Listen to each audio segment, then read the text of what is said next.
Hi, in this video I'm going to show you how to update your business information on your Google business profile. So that includes name, address, and phone number.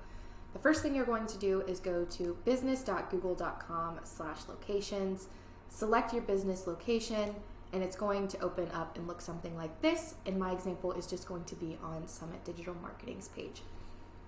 So after you go here, you're going to select Edit Profile, and it's going to pull up all of the information that you can edit right here. This specifically is for the business name. You are going to hit this little pencil right here, type in whatever you want your business name to be, hit save.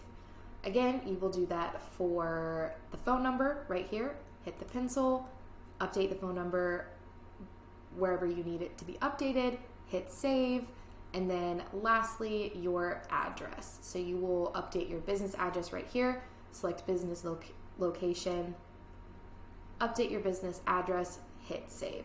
The most important part of this is making sure that you are hitting save.